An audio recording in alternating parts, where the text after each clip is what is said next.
Jeffrey stares at her from a distance. He's found his victim. He moves in awkwardly and taps her shoulder from behind. She's startled and immediately shows closed, frightened body language. He's already lost his chance. Jeffrey stutters a few words, but he's already come across as creepy. Adonis.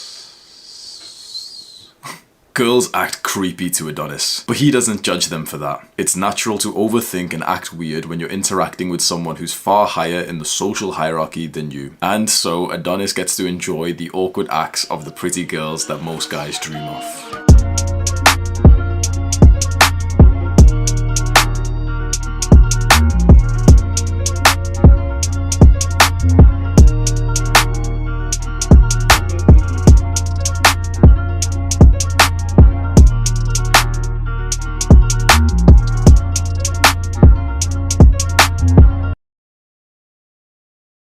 You aren't weird for being creepy around women, because men being creepy around women, especially hot women, is very normal. But we didn't want to be normal anyway. So you're going to learn how to be abnormal like me, speak to girls in a smooth, flirty way without being creepy. My name is Hamza. I help young men through the Jeffrey to Adonis transformation. You know the deal, come on.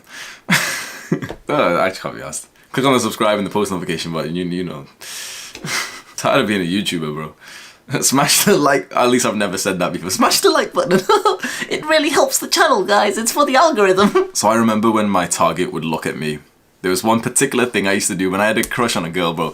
I'd be leaning back in the chair and I'd be like, imagine this was just a normal pen lid. I'd be like, whilst looking at the, I'm just staring at the bitch like this if we're in school.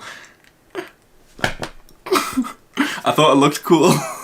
And so now I'm 17 or 18 and I had a crush on this girl and she sat in the library and I go sit down right next to her. I'm like, my heartbeat's like, and I'm like awkwardly, like I had a crush on her. I wanted to speak to her for a while. We kind of like, I spoke to her a couple of times before this.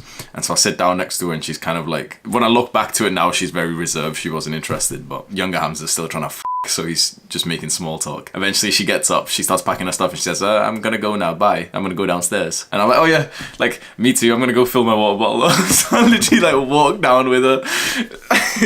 So I'm pretty much following this girl down the stairs. We go from the library downstairs and she's like 2 paces in front of me. I'm like speed walking to get up to her.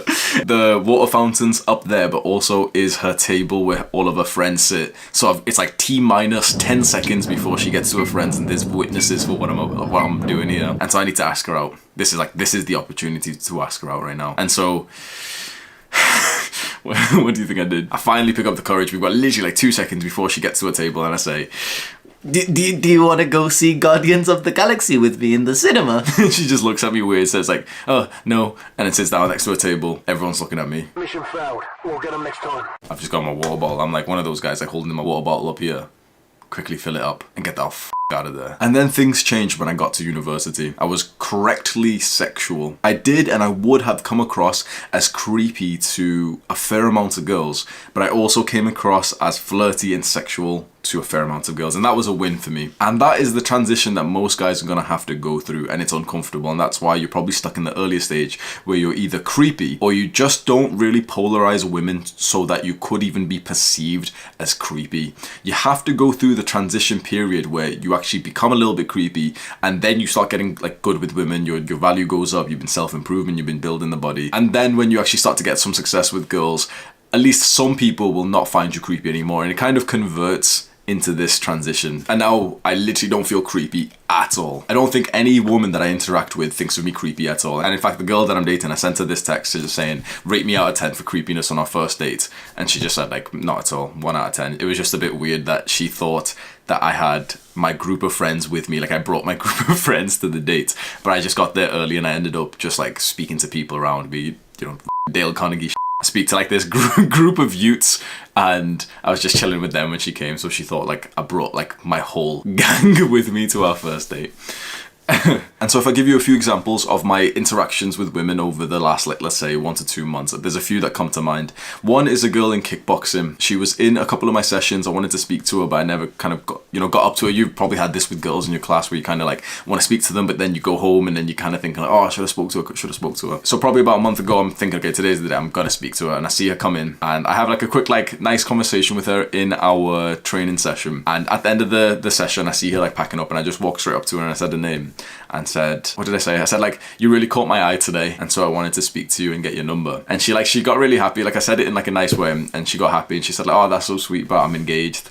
And she did this, like she stunted on the see that ring, dumbass? I'm engaged, prick. I said something funny. I remember saying like, oh, is this what heartbreak feels like? We're laughing. I said, okay, just take it as a compliment then, and I'll see you next week. And she was like, yeah, I will. There you go. If there's a way to approach a girl, especially in a girl who's in your sort of social situation, I don't think there's even a better way to do it and then just a nice genuine compliment. And as soon as you get rejected, it's almost you take it like lightheartedly, where I just joked and I emphasized it and I said, oh my god, like, you know, I'm heartbroken, but in a funny way. And so the reason why you're creepy, I'm assuming you're creepy, but the reason why you're creepy is because you care too much. This one girl has taken up too many thoughts in your mind, like too much mental space. And that's what we can say is you just over investing into a girl who probably doesn't even know that you exist. That's creepy. So remember my library girl. This wasn't the first time, like, you know, I wanted to speak to her, bro. She was like constantly in my mind for weeks before this. And so I'm going to give you some pretty depressing but truthful advice.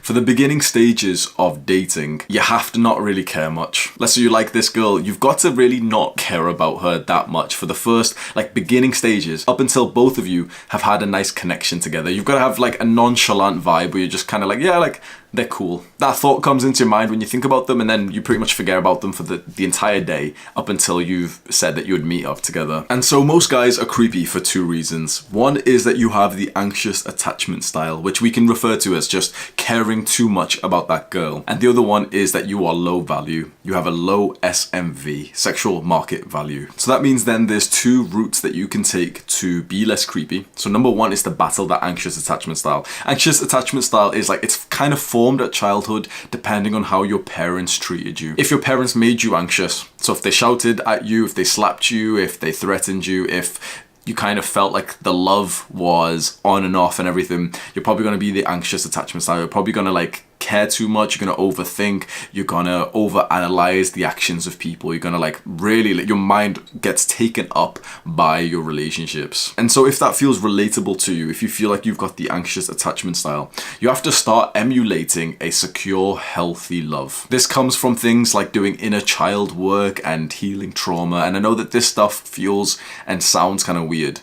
Trauma, like most people are traumatized, even though it's not widely talked about. And this stuff is very interesting, and with men especially, men don't really pay attention to this. Like, we got f***ed at childhood, and we've kind of just, like, we haven't moved on, but we've like moved on from it. Our body and our mind remember, but we consciously like, act as if it didn't happen. Because if you didn't have a perfect childhood, which most people haven't had, you will act in a way as an adult that kind of reflects the love and attachment that you got as a child. Because when you were a child, your parents acted in a way to make you believe that potentially that love was like on and off through shouting, slapping, and threatening.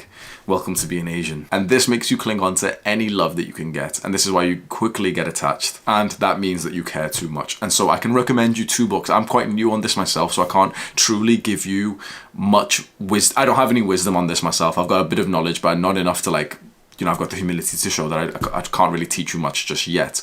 But there's two books that I'm going through. One is Attached by Amir Levine. This is like a very nice book to read, and I highly suggest you get it so you learn about attachment styles. And the other one is How to Do the Work by Dr. Nicole LePera. And this one's a very, very interesting book. If you've been like beat as a child, I highly suggest you start reading this book. So if you find yourself caring too much and that might come across as creepy, you have to heal the trauma that you may have experienced as a child and then begin to act in a more healthy, secure way. And now let's talk about the second route to stop being creepy, because right now you are low value. Because the higher value you are, the higher your SMV, your sexual market value, pretty much everything you bring to the table in terms of dating, like your looks, money, status, and your game.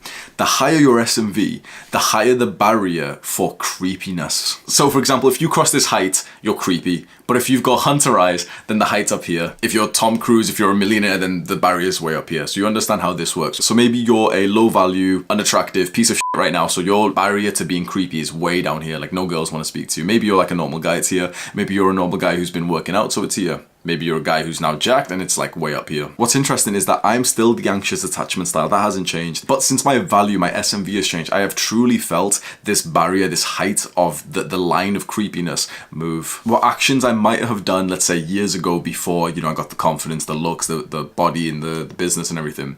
would have been defined as creepy now no longer is. And so, for example, about a week ago, I was at the girl that I'm in love with. I was at her house with her mum, and obviously she was there too.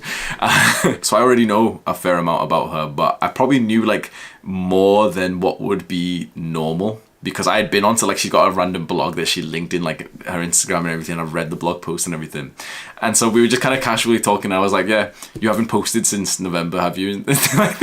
Obviously, it, like, takes them back to think, like, someone knows that much detail about you. And I knew her middle name because I've, like, it was in the blog's URL. Her middle name was there. And so, like, I knew that too. And so before I even thought of this script, I said this to her. I said, if I wasn't sexy, that would be creepy. But because I am the man I am today, because she loves me, because she thinks of me as like a high value man that she's attracted to, it actually is a good thing. Like I know for a fact it gave her like a sense of security. It showed her my investment into her. Because what we said before, creepiness can almost be defined as like over investing into a person, caring too much about a person. Now that is only creepy when that person doesn't want your investment into them because they don't like you. But the person who likes you, the person who loves you, would love to see your investment into them. And so you can act like this. You can take such an extreme interest into a woman when she values you in the first place, which just comes from SMV. Now, I know that a lot of like random little black pill guys are watching my videos and I don't understand why they watch, but to my boys, you cannot take like the hopeless path of the black pill and say, okay, your SMV is like fixed at birth or some shit. You can improve it, and the more you improve it, essentially the more that you can just get away with. And I am living proof that you can do this. And in my opinion,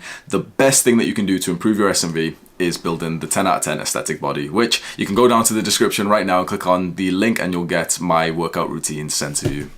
Do the hard work, especially when you don't feel like it.